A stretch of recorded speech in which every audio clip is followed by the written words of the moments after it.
In the unforgiving heart of the Arizona Territory, where the sun bakes the land into a cracked and barren canvas, a man's life is measured by his grit. But sometimes, survival isn't about the strength of your fist or the speed of your draw. In 1872, a lone rancher named Hayden McGregor made a choice that defied every law of self-preservation. He offered a sip of water to a dying Apache child, a simple act of mercy.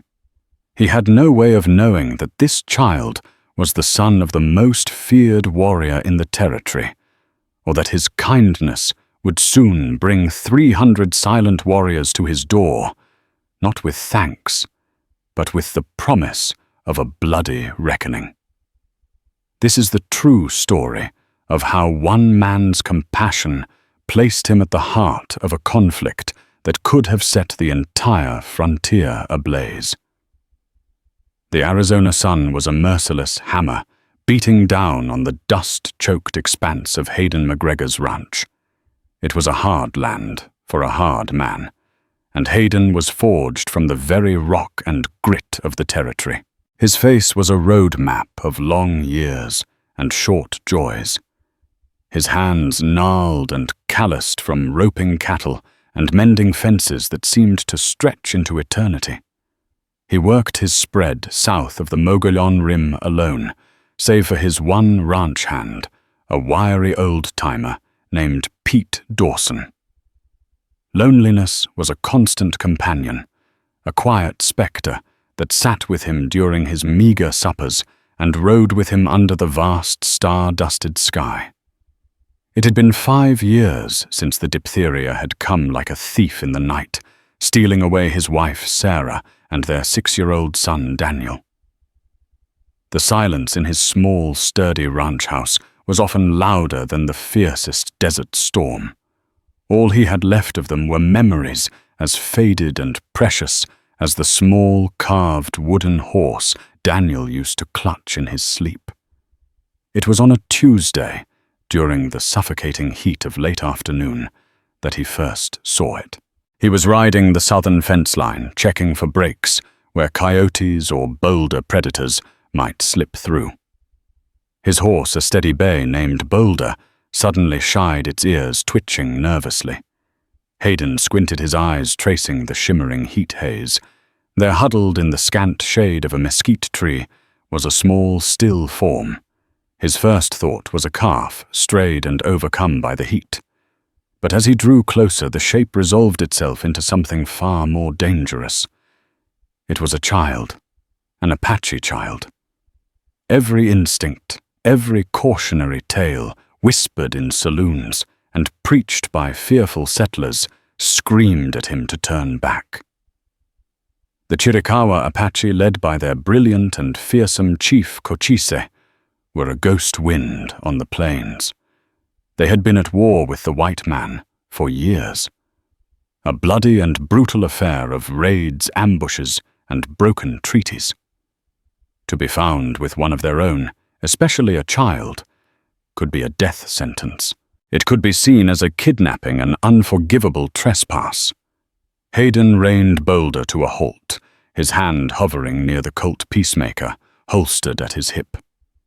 He dismounted slowly, his boots crunching on the dry earth. The boy couldn't have been more than 7 or 8 years old. He was clad in little more than a breechcloth and worn moccasins, his body frighteningly thin, his skin stretched taut over his ribs. His black hair was matted with dirt and sweat, and his face was flushed with a fever that was plain to see even from a distance. As Hayden approached, the boy stirred. He tried to push himself up, a flicker of defiance in his dark, glassy eyes. But he was too weak.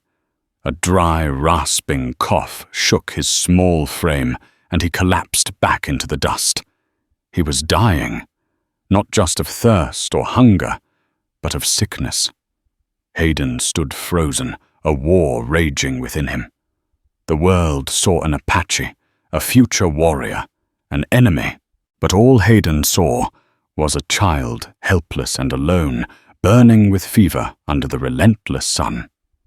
He saw the ghost of his own son Daniel, his small face pale and struggling for breath in that final, terrible week. The memory was a physical blow knocking the air from his lungs. He looked around. The plains were empty, stretching to the jagged purple mountains on the horizon. There were no warriors in sight, no sign of a hunting party. The boy was utterly alone. Leaving him here was leaving him to the buzzards. To hell with it. Hayden muttered the words raspy in his own dry throat. He unslung his canteen, knelt beside the boy, and gently lifted his head. The child flinched, a weak growl rumbling in his chest, but he lacked the strength to resist. Hayden trickled a small amount of water onto his cracked lips. The boy's tongue darted out to lick it away, his eyes fluttering. Hayden gave him another sip, and then another. It wasn't much, but it was a start. The boy's breathing was shallow and ragged. Hayden touched a hand to his forehead and recoiled. The heat was like a furnace. This wasn't something a little water and shade could fix. He needed shelter. He needed care. He needed a doctor, though the thought of bringing an Apache child into the nearest town, Prospect Creek, was ludicrous. They'd likely form a lynch mob before he could even explain. Making a decision that went against all logic and reason, Hayden gently scooped the frail child into his arms. The boy was light, frighteningly so little more than skin and bone. He carried him back to Boulder, mounted with a practiced motion, and settled the boy in front of him, cradling his feverish head against his chest. As he urged his horse towards the distant silhouette of his ranch, Hayden couldn't shake the feeling that he was riding into the eye of a storm. He had just crossed a line. By helping this one child, he may have just declared war on his own behalf. The silence of the desert no longer felt empty. It felt watchful. It felt like it was holding its breath, waiting to see what would come of his reckless act of compassion. The ride back to the ranch was a tense, silent affair. The Apache boy drifted in and out of consciousness, his small body trembling with feverish chills despite the oppressive heat. Hayden held him steady, his mind racing. Every shadow seemed to hold a threat. Every gust of wind sounded like the whisper of an approaching warrior. He bypassed the main house and headed straight for the large, sturdy barn. It was cooler inside the thick timber walls, offering a reprieve from the sun. The air was rich with the familiar, comforting smells of hay leather and earth. He laid the boy down on a pile of clean burlap sacks in an empty horse stall, a space that was both isolated and defensible. Pete Dawson emerged from the tack room, wiping grease from his hands with a rag. He was a man whose face seemed permanently etched with a look of mild surprise, but his eyes were sharp. He stopped dead when he saw the child. "Hayden, what in the blue blazes?" Pete's voice was a harsh whisper. He took a step closer, his eyes widening as he recognized the boy's heritage. "Is that an Apache? He's sick, Pete, near death when I found him." Hayden said, his voice low and firm. He was already filling a bucket with fresh water from the well pump just outside the barn door. "Sick, Hayden, you've lost your mind. His kin will come looking for him. They find him here, they'll burn us out. They'll scalp us and leave us for the crows." Pete's panic was genuine. He was a survivor, and survivors didn't take these kinds of risks. "His kin left him to die," Hayden retorted, though he didn't believe it himself. It was more likely the boy had wandered off or been separated during a raid or a hasty retreat. "Look at him. He's just a boy." Hayden brought the water over and began to gently clean the grime from the child's face with a strip of cloth. The boy's eyes flickered open.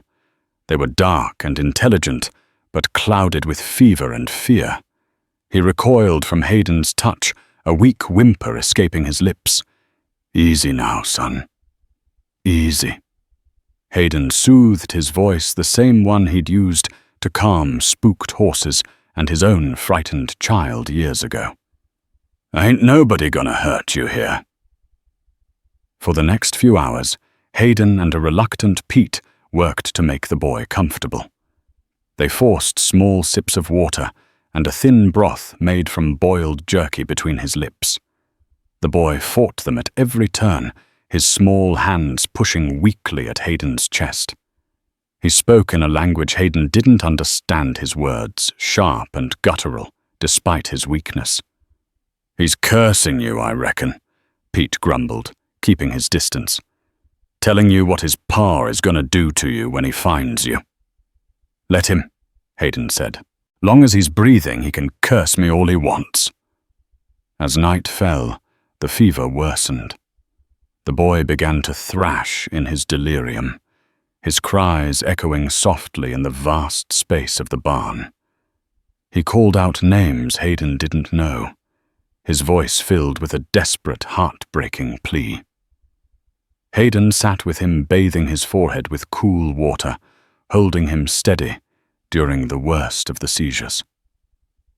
In the flickering lamplight, the boy's face seemed to morph, and for a heart-stopping moment, Hayden saw his own son Daniel. He saw the same sweat-soaked hair, the same desperate fight for breath, the same innocent life being ravaged by a merciless illness. The grief he had buried for 5 years resurfaced with a vengeance raw and overwhelming. This wasn't about Apaches and settlers anymore. It was about a father who had failed to save his own son, now given a chance to save another's. I can't lose this one, Pete, Hayden said, his voice thick with emotion. I can't. Pete looked at his employer, seeing not a foolhardy rancher, but a broken man trying to mend his own soul. His fear gave way to a grudging respect. His breathing's got a catch in it, Hayden, a wheeze, and his throat, it looks swollen. Hayden gently tilted the boy's head. Pete was right. The boy's throat was raw and constricted. It was diphtheria, the same white devil that had taken Sarah and Daniel. A cold dread washed over Hayden. He was no doctor. Cool water and broth wouldn't be enough.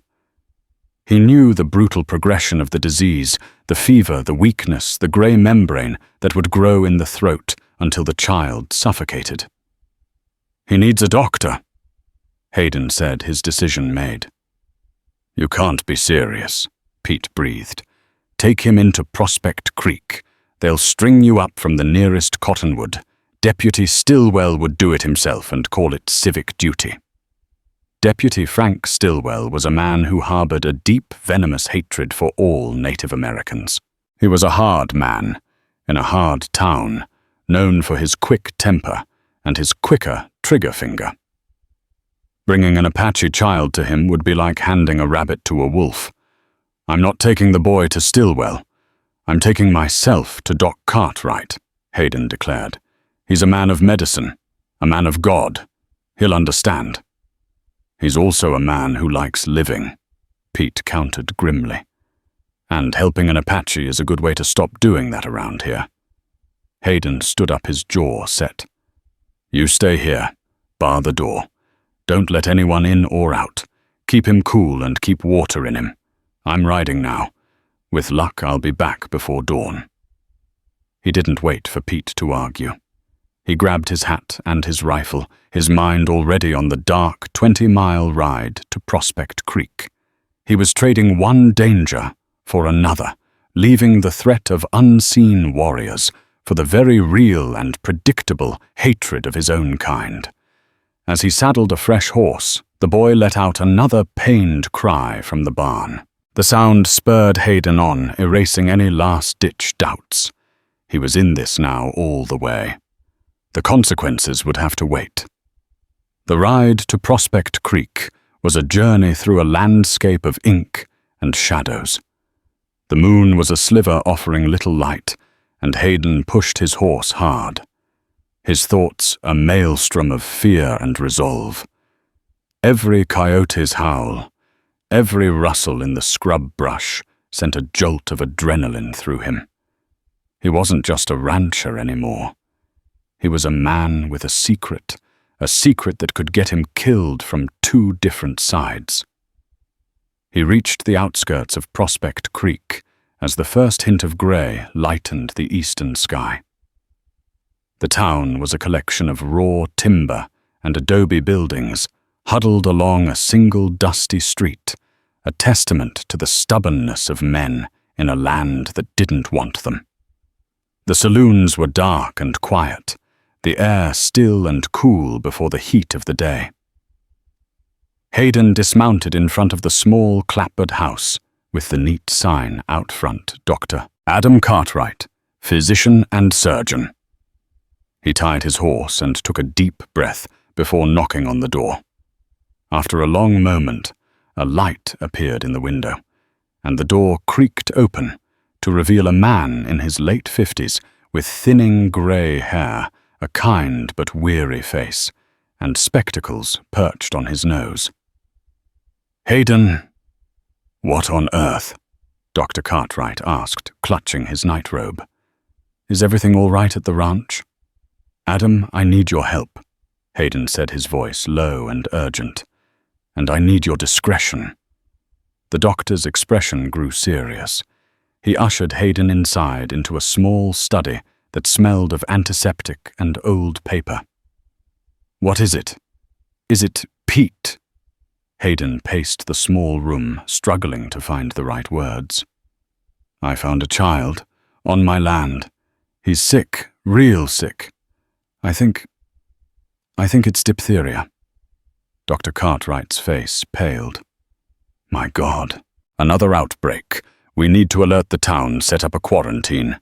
"You can't," Hayden interrupted, stopping his pacing to face the doctor directly. "You can't tell anyone." "What?"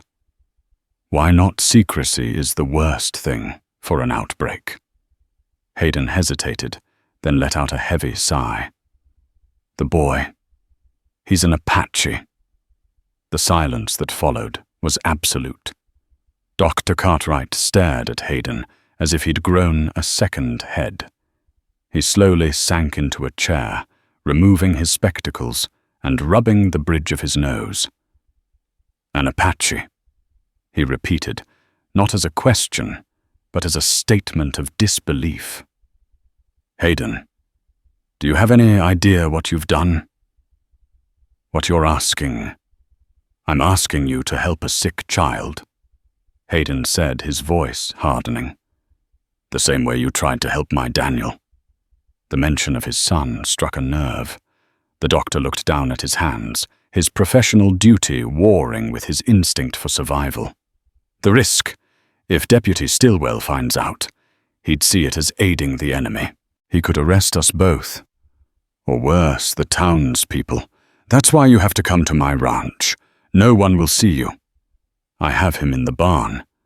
We can treat him there."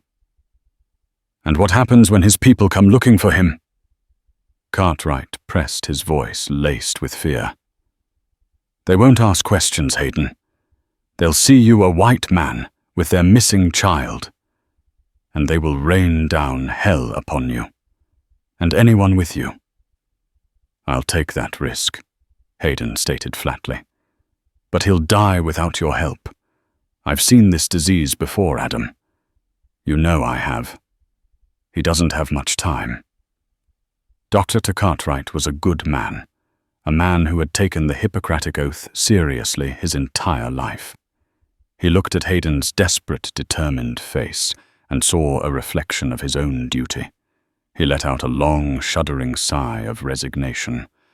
"God help us both," he whispered. "All right, let me get my bag. I'll need antitoxin, calomel, and everything I have for a fever. I'll tell my wife I've been called out to the Miller homestead. Give me 10 minutes."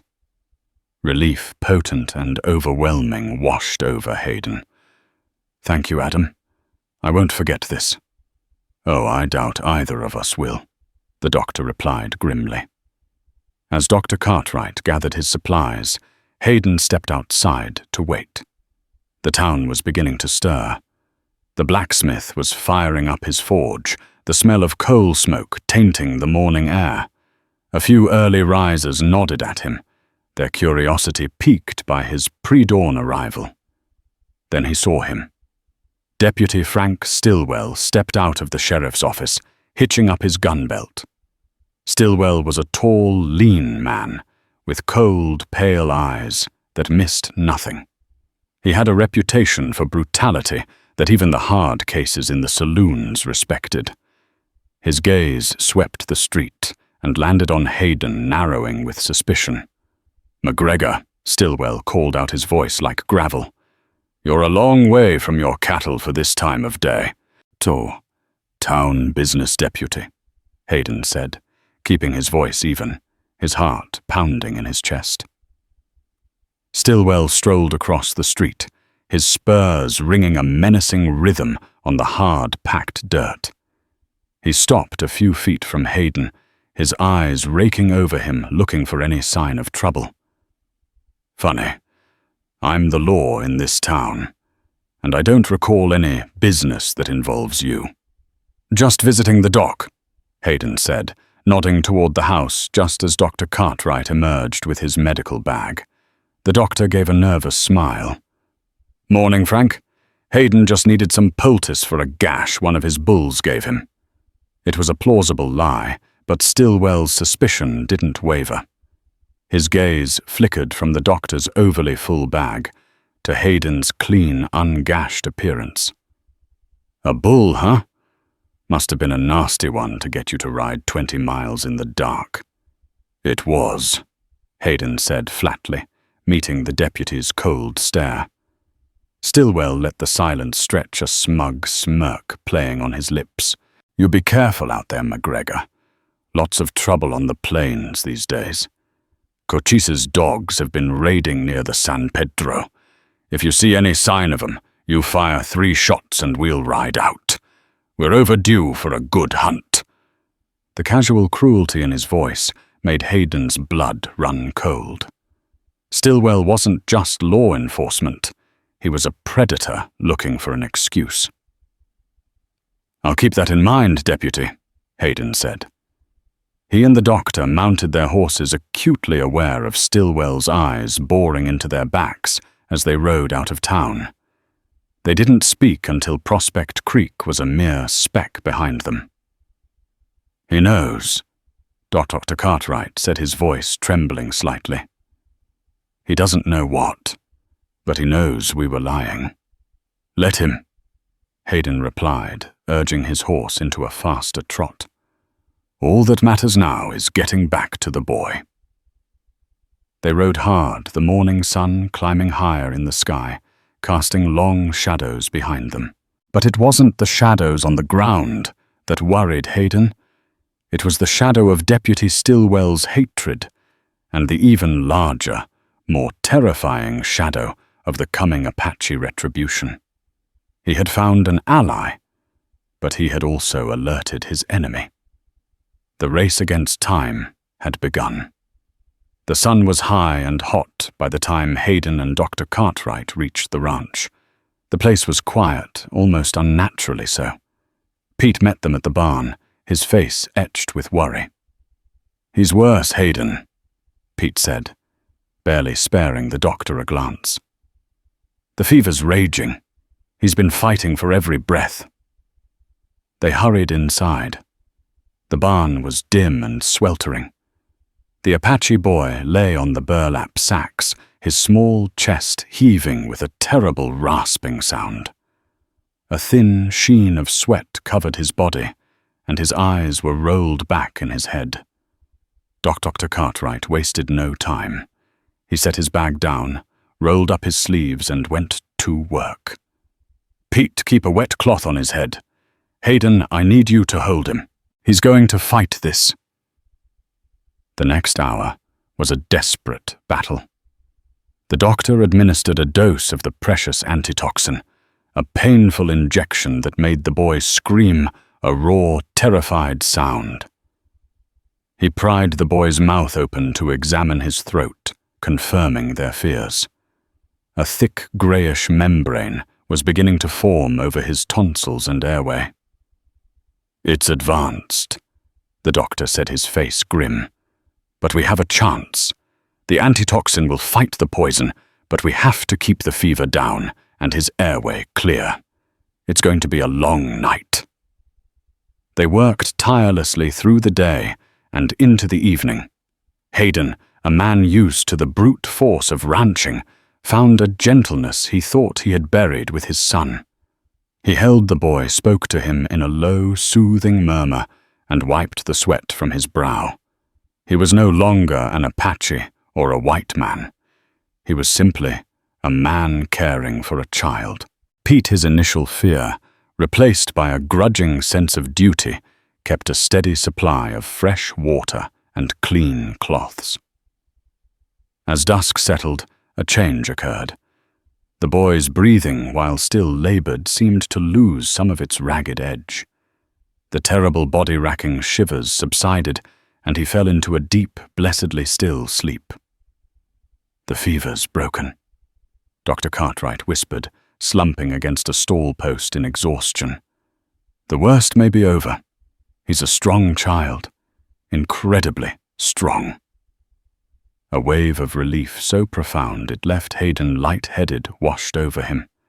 He looked down at the sleeping boy, at the rise and fall of his chest, and felt a flicker of hope. Maybe, just maybe, they had done it. "I'll stay the night," the doctor said, "just to be sure." Hayden nodded, his gratitude too deep for words. He gave Pete the first watch and stepped out of the barn, stretching his aching back and breathing in the cool night air.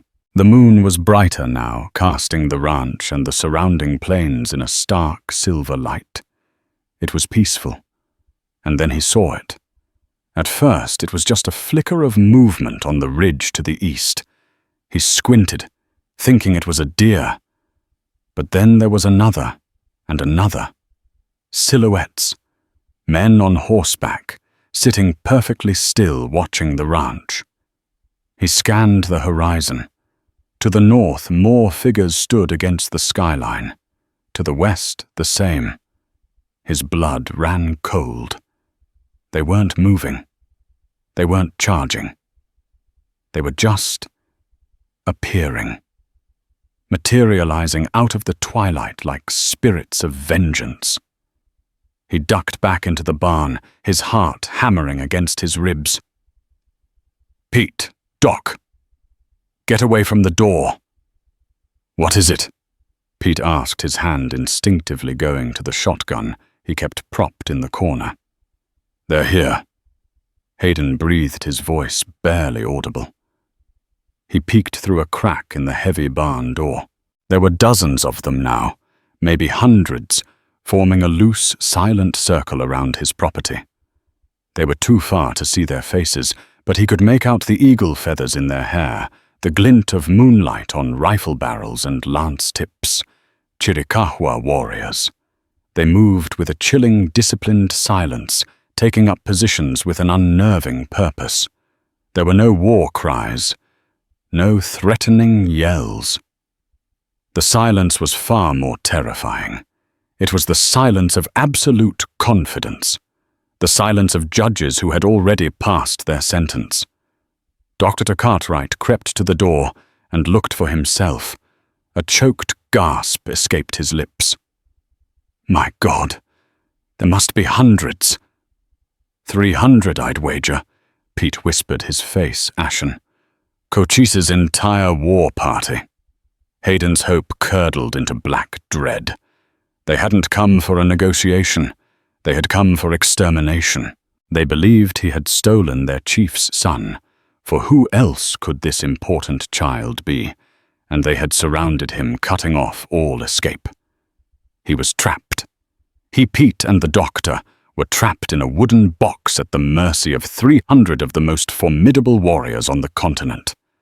And in the center of it all, the cause of the entire siege, the Apache boy slept on, oblivious. Hayden looked from the silent, sleeping child to the silent, watching army outside. He had wanted to save a life, but it seemed he had only managed to forfeit 3 of his own. The long night had just begun. The night passed in a state of suspended terror. The 3 men inside the barn kept a sleepless vigil, peering through cracks in the wood, watching the unmoving ring of warriors. The Apaches lit no fires. They made no sound. They were a patient, deadly constellation in the darkness, their presence a crushing weight on the soul. Inside, the only sounds were the soft breathing of the sleeping boy and the frantic beating of their own hearts. Dr. Cartwright tended to his patient, his medical focus, a shield against the paralyzing fear. Pete, ever the pragmatist, checked their ammunition. Hayden had 2 rifles, a shotgun, and his pistol. It was a laughable arsenal against an army. "They're waiting for sunrise," Pete muttered, his voice strained. "They like to attack when the sun is in the defender's eyes." "Why haven't they already?" the doctor wondered aloud. "Why just sit there? They know we're not going anywhere." Hayden said, his gaze fixed on the dark shapes outside. "This is psychological. They're letting the fear do half the work." He understood their strategy. It wasn't just about killing him. It was about making an example of him. The terror of this silent siege would be a story told across the territory. As dawn broke, painting the sky in shades of blood orange and violet, the situation had not changed. The warriors were still there, impassive and resolute. The boy, however, was stirring. His eyes opened, and for the first time they were clear. The fever-induced delirium was gone. He looked around the dim barn at the 3 strange, pale-faced men, and his eyes widened with fear. He scrambled backwards, pressing himself into the corner of the stall. Hayden approached him slowly, his hands open and non-threatening. "Easy, son," he said softly. He offered the boy a cup of water. The boy stared at him, his small face a mask of suspicion and terror, but his thirst won out. He took the cup with a trembling hand and drank greedily. The day dragged on under the oppressive Arizona sun. The heat in the barn became unbearable. Their water supply meant for livestock and 2 men was dwindling fast. But the greater pressure was the silence from outside. It frayed their nerves, stretching them to the breaking point. Around noon, a new element arrived on that somehow managed to make the situation even worse. A dust cloud appeared on the road from Prospect Creek. It wasn't the fluid, scattered movement of Apaches, but the organized column of riders. A posse. "It's Stillwell," Hayden said, a new kind of dread coiling in his gut. Deputy Frank Stillwell rode at the head of 20 armed men, a mix of townsfolk and hired guns, spoiling for a fight. They reined in a few hundred yards from the ranch house, their expressions a mixture of excitement and apprehension as they took in the scale of the Apache presence. Stillwell cupped his hands around his mouth. "McGregor, you in there?" Hayden didn't answer. Answering would confirm his presence and seal his fate. "We saw the riders from town," Stillwell shouted. "We know you're trapped. We're here to help." Dr. Cartwright looked at Hayden, a desperate hope in his eyes. "Maybe they can help." Hayden cut him off with a bitter laugh. "Stillwell doesn't want to help us, Adam. He wants to help himself to an Indian massacre. He sees this as the opportunity of a lifetime. A chance to make a name for himself by wiping out Cochise's band." The terrible irony of his situation crashed down on Hayden. He was trapped between 2 implacable enemies.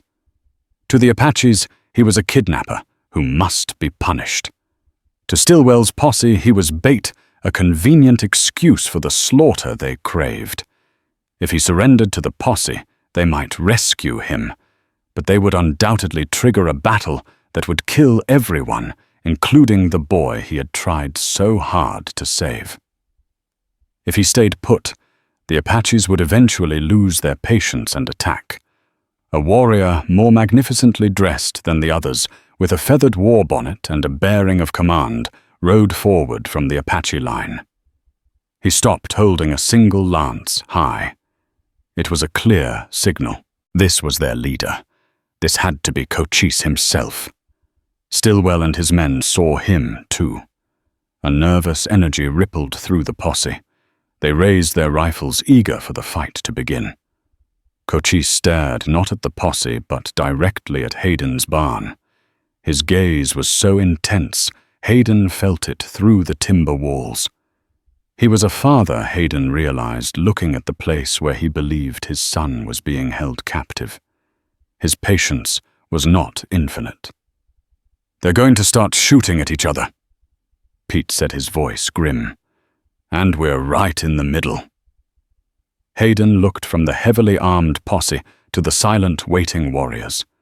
Then he looked at the Apache boy, who was now huddled in the corner, watching the men with wide, terrified eyes.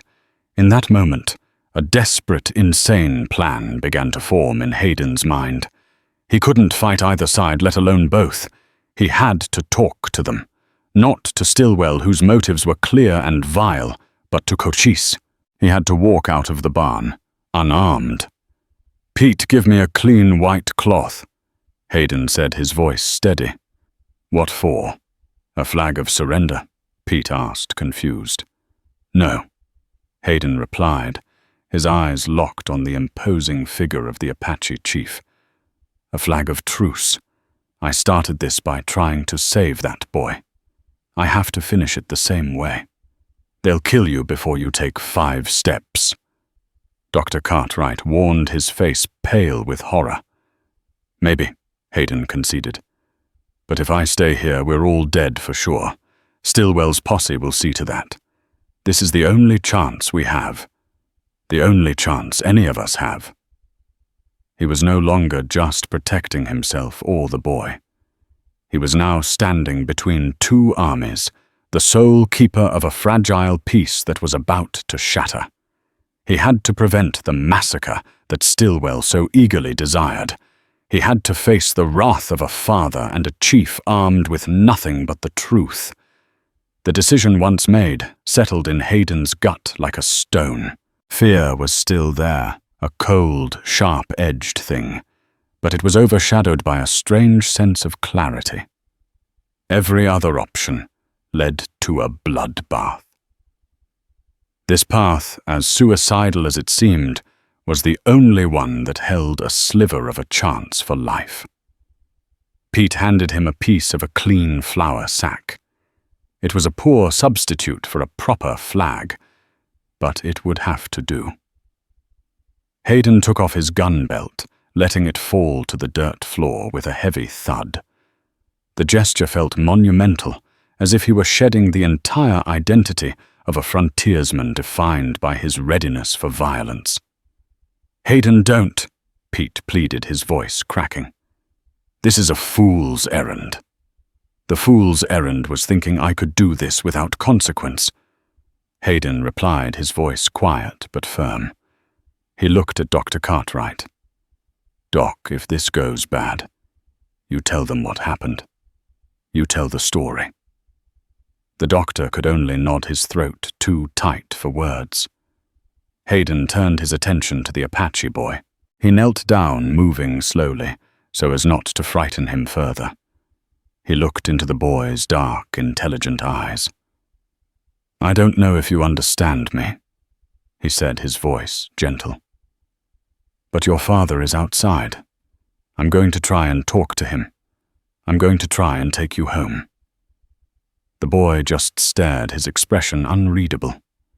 Hayden stood, took a deep breath, and walked to the large barn doors.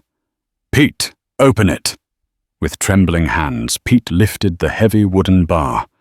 The doors swung inward with a loud groan, flooding the dim barn with blinding sunlight.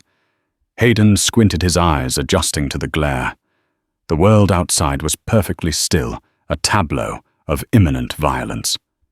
To his right stood Stillwell's posse, a ragged line of grim-faced men with rifles half raised. To his left and all around him was the silent, endless sea of Apache warriors. Every eye from both sides was now fixed on him. The silence was absolute, the air thick with tension. He held the white cloth up, tied to a short stick he'd picked up. He took the first step out of the barn, and onto the sun-scorched earth. His heart hammered against his ribs, so hard he could feel it in his throat. Each step was a deliberate act of will. He walked not towards the posse, but directly towards the lone, formidable figure of Cochise. He could feel Stillwell's rage and confusion radiating from the side. He could hear the nervous cocking of a dozen hammers from the posse's line. But his focus was entirely on the Apache chief. Cochise sat astride his war pony, a magnificent animal that seemed to pulse with the same coiled energy as its rider.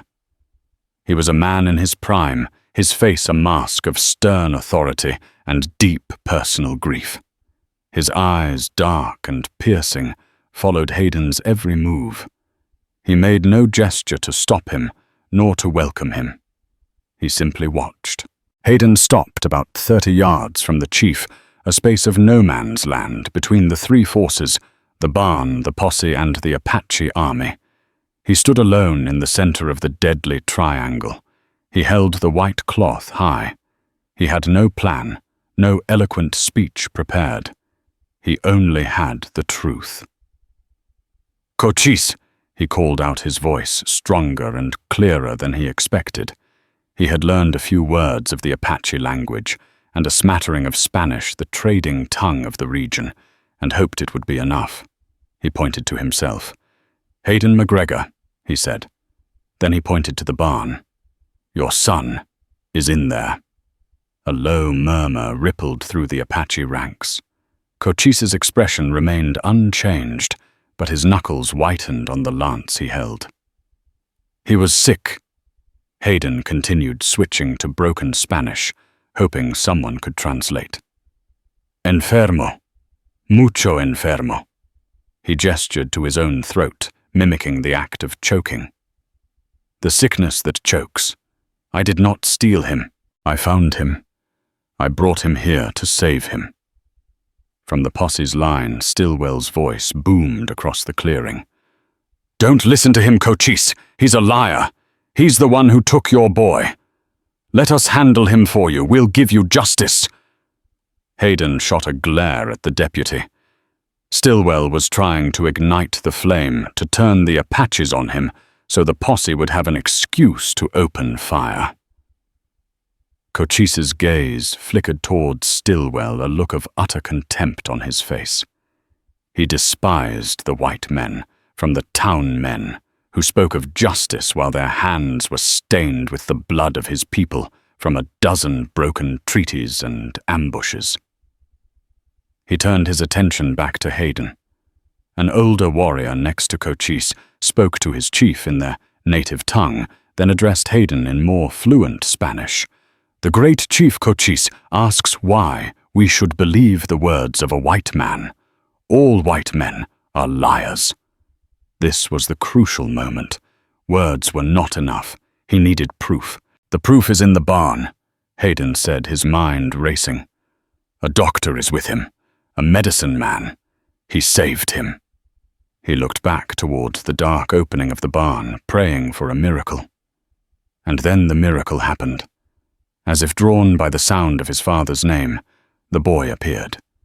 He stumbled out of the barn's darkness and into the bright sunlight, blinking. He was weak, his legs unsteady, but he was alive. He was dressed only in his breechcloth, his thin frame a testament to his ordeal. A collective gasp went through the Apache ranks. Cochise's iron composure finally broke. His eyes widened, and a sound that was half grief, half relief escaped his lips. He slid from his horse, his gaze locked on his son.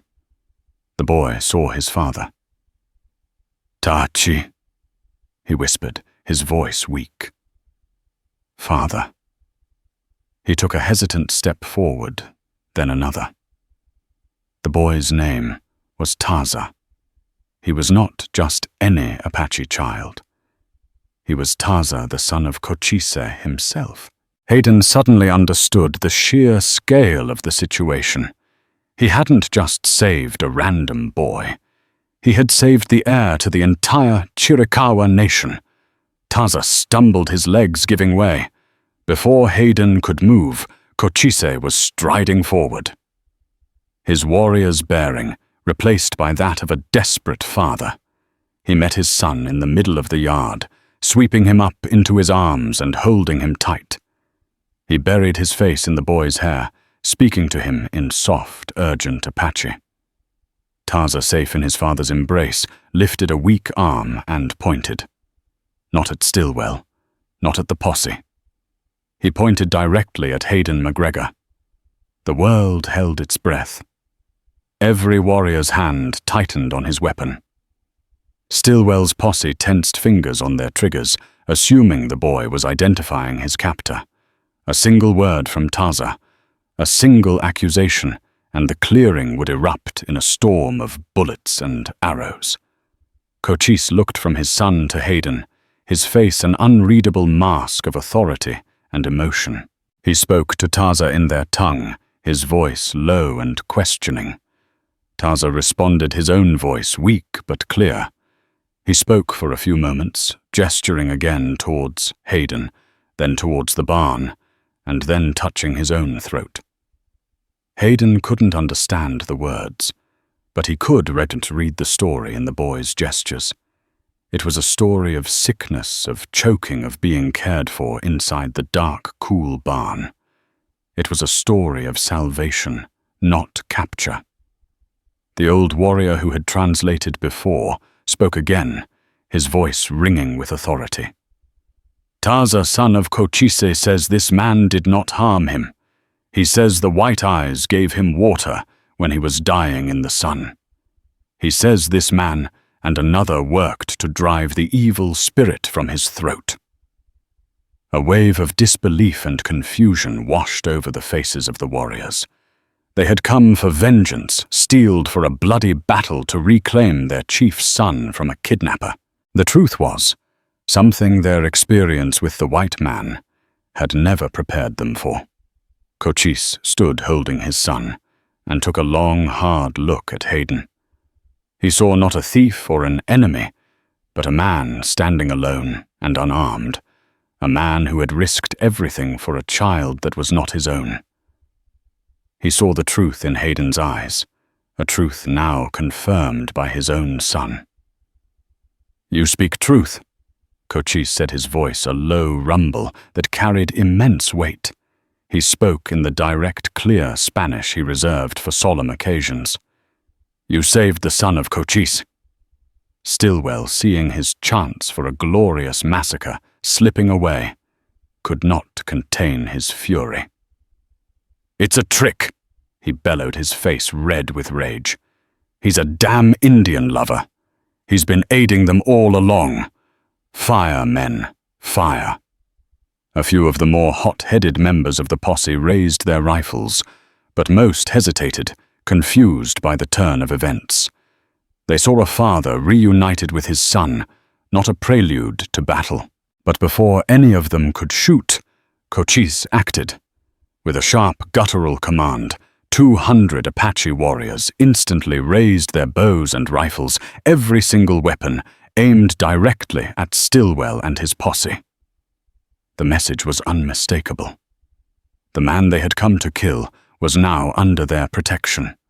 Stillwell and his men froze, their bravado evaporating in the face of such overwhelming and disciplined force. They were outmaneuvered, outthought, and terrifyingly outgunned. The hunters had become the hunted. Cochise ignored the posse.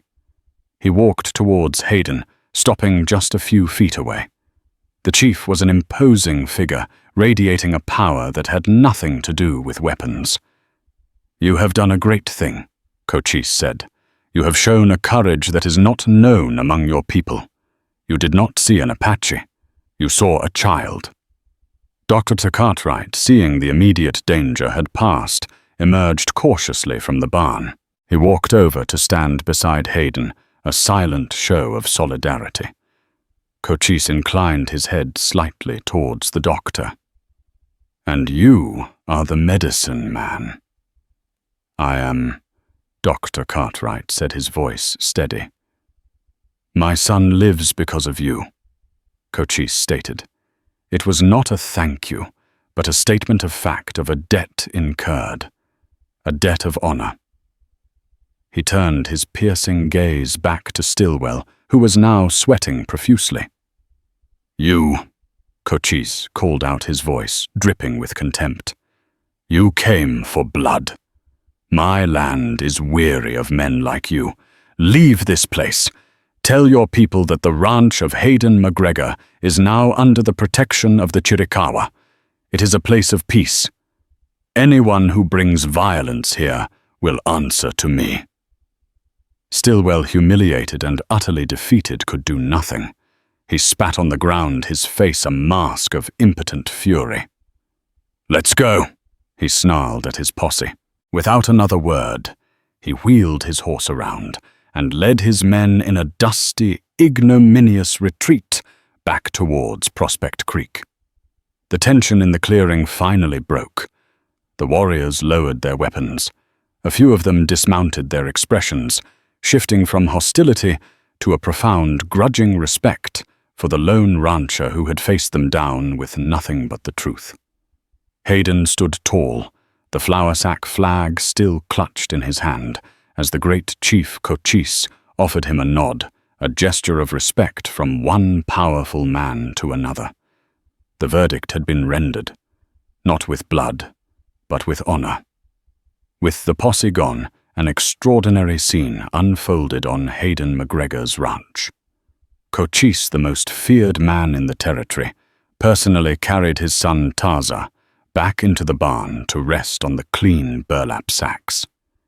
He listened intently as Dr. Cartwright, with Hayden translating his simpler terms into broken Spanish, explained the nature of the illness and the care Taza would still need. There was no animosity, only a shared purpose, the well-being of the child. Warriors who had been prepared to burn the barn to the ground now stood guard over it, their watchfulness transformed from a threat into a protective cordon. As the afternoon waned, Cochise emerged from the barn and approached Hayden. He held something in his hand. It was a beautifully crafted eagle feather, its base wrapped in intricate beadwork. "For a warrior," Cochise said, holding it out to Hayden. "Your heart is strong. Your spirit is true. In our tongue, we would call you Enju, good." Hayden accepted the feather, his rough fingers tracing the delicate beads. It was more valuable than gold, a symbol of a bond forged in the crucible of conflict and compassion. "Thank you," Hayden said simply. In return, Hayden walked to his small ranch house and came back with the one precious thing he had left of his son, the small carved wooden horse. He held it out to Cochise. "For your son," Hayden said, his voice thick with emotion. "From my son. May Taza grow strong."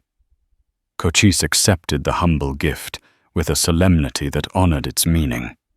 He looked at the simple toy, then at Hayden, and in that moment, the vast gulf between their two worlds seemed to vanish. They were just two fathers bound by a shared understanding of loss and love. By dusk, the Apaches were ready to leave. A litter had been fashioned for Taza, and he was carried gently by two warriors. As they prepared to depart, Cochise gave Hayden one last look. "The McGregor Ranch will not be harmed by my people. You have my word, Enju." Then, as silently as they had arrived, the 300 warriors melted back into the landscape, leaving the ranch in a profound and ringing silence. Hayden, Pete, and Dr. Cartwright stood together watching them go, the sheer unreality of the last 48 hours washing over them. Well, Pete said, finally breaking the silence as he picked up Hayden's discarded gun belt. I suppose you won't be needing to worry about raiders anymore. Dr. Cartwright chuckled, a sound of pure relief.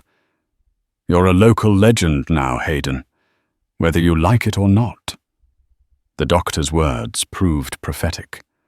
When he returned to Prospect Creek, he told the true and full story of what had happened. He told of Hayden's selfless act of his own fearful journey, and of Deputy Stillwell's attempt to instigate a massacre for his own glory. The town, which had been ready to condemn Hayden, was now in awe of him.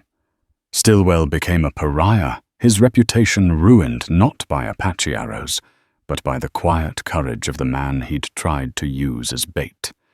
He left town within the month, unable to bear the shame.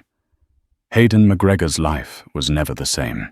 His ranch became an unofficial sanctuary, a strange island of peace in the turbulent sea of the frontier. He never saw Cochise again, but the promise was kept. No Apache ever raided his lands. Sometimes a brace of freshly killed game or a pouch of wild herbs would be left silently at his doorstep, tokens of a lasting gratitude. He continued to live a quiet life, but the profound loneliness that had haunted him was lessened. He had not gotten his own son back, but by saving another's, he had found a measure of peace for his soul. The story of the rancher who helped a starving native child and was surrounded by 300 warriors became a thread in the rich, complex tapestry of the West, a testament to the fact that even in the harshest of lands, the bravest act is not always to fight, but to understand. The story of Hayden McGregor and Cochise is a powerful reminder that history is not just made by gunslingers and generals, but by the profound choices of ordinary people in extraordinary circumstances. It's a tale that proves that courage isn't about the absence of fear, but about acting in spite of it. In a time defined by conflict and prejudice, one man's compassion became a bridge between two worlds, and a father's love proved to be a language understood by all. What would you have done in Hayden's position? Would you have risked everything for a stranger, an enemy? If this story of the true Wild West resonated with you, please give this video a like and share it with someone who appreciates tales of courage and honor. And make sure to subscribe to our channel and hit the notification bell. We have so many more true stories from the forgotten corners of history, waiting to be told. Thank you for listening.